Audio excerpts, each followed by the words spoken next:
قاعد حاير من سوالك يا صاحبي العزيز. توقعنا مظاهرات ما شفنا غير التنقيز. شنو تقول يا بن ثابت على قلوب الشعب؟ هل ما زال في امل في طموح الشعب؟ هل سيقاوموا الاعداء زي ما قاموا جدودنا؟ هل سيضحوا زي ما ضحوا في غرب حدودنا؟ هل لازال في الكرم والشجاعة في قلوبنا؟ ولا بنافقوا بعضنا باش نعبوا جيوبنا؟ تبي ردي ولا تبي رد الناس؟ انا ما يعرف الا ربي نعيش انا قداش.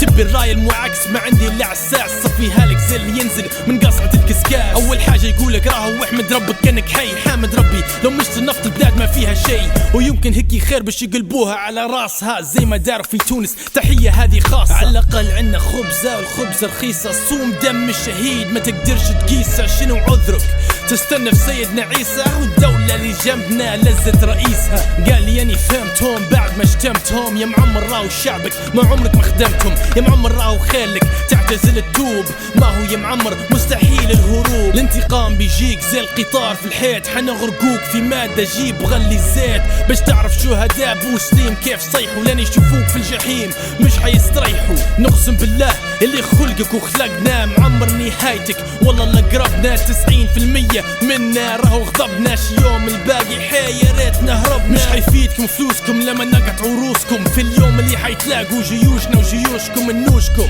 باش تسيبوا قبل ما تصير. ما هو تبدا الثورة مش حتقدر تطير. قصدي ثورة شعبية بمعنى الكلمة. ما يندريش القيدة ما هو مستوى علمه. يجيك على الميزان زي التراب والفضة. كان شاطر في شيء اسأل ممرضة. تقول لك مليح في تحريف الأدلة. أي حاجة تقولها صحيتي يا لله. هذا كلام الشلة اللي يموتوا على القرش. التريس الحقانية يفوتوا القرش.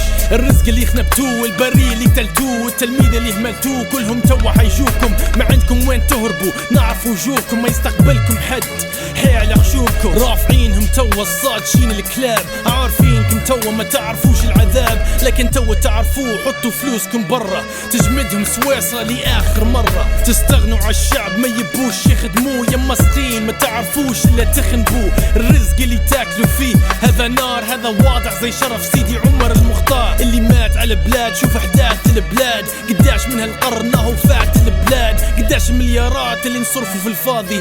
قداش اللي عجبهم الا الفاضي. ما يعرفني الا ربي وربي القاضي. لما نهد على القيادة اقعد لك غادي.